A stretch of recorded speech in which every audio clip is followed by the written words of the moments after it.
بالله من الشيطان الرجيم بسم الله الرحمن الرحيم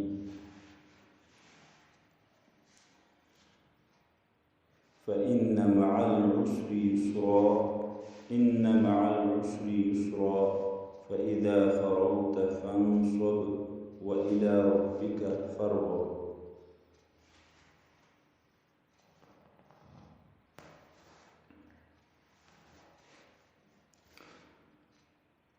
فإن مع العسر يسرا، تو بے شک موجودہ مشکلات کے ساتھ آسانی آنے والی ہے.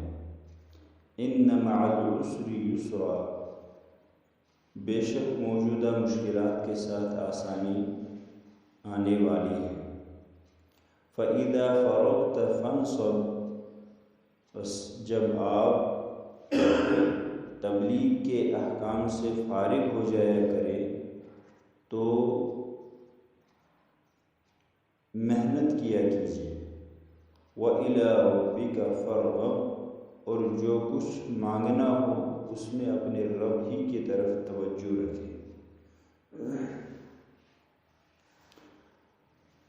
سورہ انشراح کی کچھ آیات کا ترجمہ اس سے پہلے ہو چکا ہے، اور یہ جو چند آیات میں نے تلاوت کی ہے ان میں العسر اور یسر دو مرتبہ آیا ہے.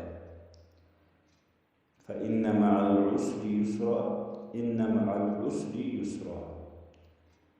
عربی گرامر میں ایک قاعدہ آتا ہے، جس کلمے کے اوپر، جس لفظ کے اوپر الف لام آتا ہے اس کو ہم معرفہ کہتے ہیں، اور معرفہ متعین چیز کو دلالت کرنے کے لیے آتا ہے.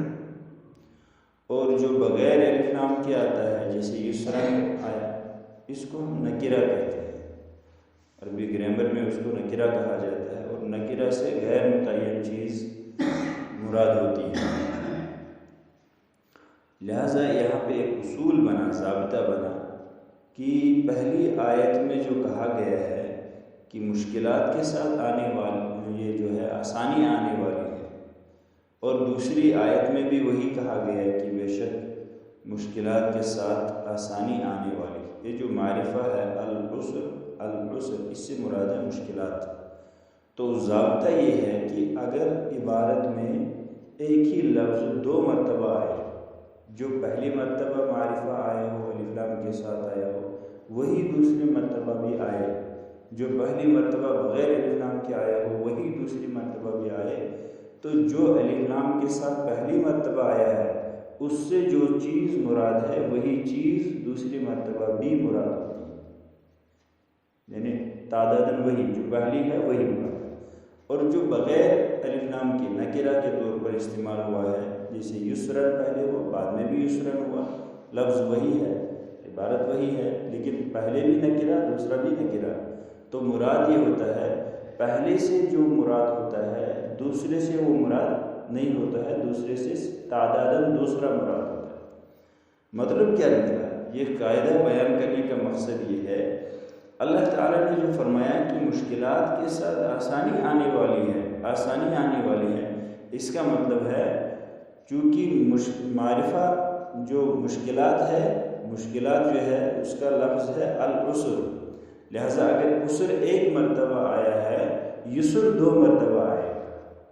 یعنی مشکلات اگر زندگی میں ایک مرتبہ آئی ہے، آسانیاں دو مرتبہ آئی ہیں. ٹھیک، مشکلات زندگی میں ایک مرتبہ آئے گی، آسانیاں دو مرتبہ آئیں گی. ایک تو اس مشکلات کے بعد آسانی، اور آسانی کے ساتھ آسانی آئے گی. یہ مقصد ہے یہاں بیان کرنے کا.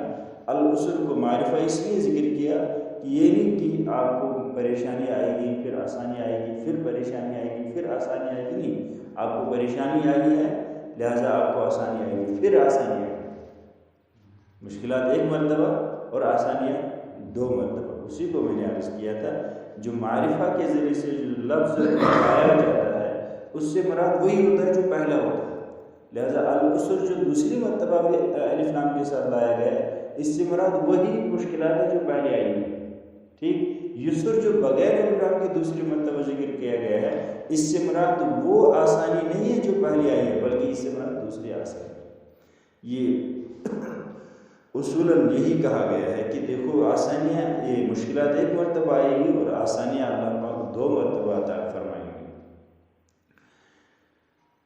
فَإِذَا فَرَغْتَ فَانْصَبْ، پس جب آپ فارغ ہو جائے، تبلیغ کے احکام سے فارغ ہو جائے، تو دوسری عبادت متعلقہ جو بذات خاص اس میں دوسری عبادت ہے ان کی طرف آپ محنت کیا کیجیے۔ اس میں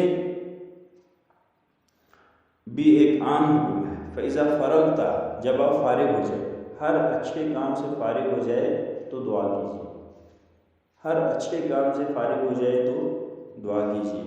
اب یہاں سے ساری عبادتیں مراد لے سکتے ہیں، چونکہ مکی صورت ہے اور مکہ میں چونکہ خاص طور پر جو ہے تبلیغ ہوا کرتی تھی، نمازیں ہوا کرتی تھی، روزے ہوا کرتے تھے، ہر اچھی عبادت جو مکہ میں ہوا کرتے تھے وہ سارے یہاں پہ مراد ہے۔ جو بھی آپ اچھا کام کریں گے تو اس کے بعد آپ کو دعا کرنا ہے۔ لہٰذا یہاں پہ مفسرین کرام نے یہ بھی فرمایا ہے کہ ہر فرض نماز کے بعد، چونکہ ترمذی کی بھی روایت ہے صلاۃ مکتوبہ کے بعد نماز دعا قبول ہوتی ہے، یہاں بھی فرمایا ہے کہ ہر فرض نماز کے بعد دعا کرنا قرآن پاک کی اس آیت سے ثابت ہے۔ فرمایا ہے جب فارغ ہو جاؤ تو دعا کرو۔ وَإِلَىٰ رَبِّكَ فَارْغَب، اپنے رب ہی کی طرف توجہ کیجیے، جو مانگنا ہو اسی سے مانگے، کیونکہ مشکل کشا وہی ہے، آپ کی دعاؤں کو سننے والا وہی ہے، آپ کی ہر بات کو، ہر کام کو پورا کرنے والا وہی ہے، اور کسی کو حاجت روا مشکل کشا نہیں سمجھنا ہے۔ اللہ ہم سب کی حفاظت فرمائے، بس وہی آپ کے کاموں کو پورا کرنے والا ہے۔ لہٰذا کسی بھی کام سے جب آپ فارغ ہو جائیں گے فوراً اللہ کی طرف متوجہ ہو جاؤ۔ تبلیغ تو وہ تبلیغ بھی مراد ہے جو حضرت رسول اکرم صلی اللہ علیہ وسلم کیا کرتے تھے، وہی مراد ہے، اور موجودہ دور کی جو چلت فرد ہے یہ بھی ہم مراد لے سکتے ہیں۔ انسان جاتا ہے اور ان کا بھی ایک اصول ہوتا ہے، جب جماعت واپس آئے گی ان کو ڈائریکٹ گھر نہیں جانا ہوتا ہے، انہیں ڈائریکٹ مسجد میں آنا ہوتا ہے، وہاں اللہ سے مانگنا ہوتا ہے، اے اللہ ہمارے جو اس کام میں جو وقت لگا ہے اللہ اس کو قبول فرما۔ یہ اصول اور ضابطہ ہے، ٹھیک؟ تبلیغ سے آ جاؤ، ادھر سے جماعت سے واپس فوراً مسجد، ایک شکرانے کی 2 رکعتیں اور دعا کرو، شکرانے کی 2 رکعتیں۔ اچھا، جب انسان یہ گشت کرتا ہے، گشت سے پہلے بھی دعا ہے، گشت کے بعد میں بھی دعا ہے۔ فَإِذَا فَرَغْتَ، جب آپ گشت سے فارغ ہو جائیں گے پھر بھی دعا کرنی ہے، آتے نکلتے سمے بھی اور آتے ہوئے بھی دعا کرنی ہوتی ہے اس گشت قبولیت کے لیے، تاکہ اللہ اس گشت کو قبول کرے۔ اور چونکہ یہاں آیا ہے فَإِذَا فَرَغْتَ، جب آپ فارغ ہو جائیں تو دعا کریں، تو لہٰذا یہ ضابطہ ہے، ہر نیک کام کے بعد دعا ہونی چاہیے، ہر نیک کام کے بعد دعا ہونی چاہیے۔ آپ اجتماعی کریں، انفرادی کریں، انفرادی زیادہ ہے، اللہ پاک نے قرآن کریم میں بارہا فرمایا کہ مانگو اللہ سے انفراداً، خفیہ مانگو۔ یہ ضروری نہیں ہے کہ آپ مائک میں اعلان کریں گے کہ ہم دعا کریں گے ساری جمع ہو جاؤ، یہ ضروری نہیں ہے، آپ اللہ سے انفراداً مانگ سکتے ہیں۔ تو لہٰذا یہاں پہ ایک اصول ضابطہ ہوا کہ بھائی جب بھی کسی اچھے کام سے فارغ ہو تو آپ دعا کیجیے۔ اچھا، یہ چند باتیں ان آیات میں آئی تھی۔ بہرحال حق کہاں ادا ہو سکتا ہے، جتنا ہو سکتا ہے اتنا ہم کر لیتے ہیں۔ اللہ پاک ہمارا یہاں بیٹھنا قبول فرمائے، اللہ پاک قرآن پاک کا فہم اور قرآن پاک کا سمجھ نصیب فرمائے۔ الحمدللہ۔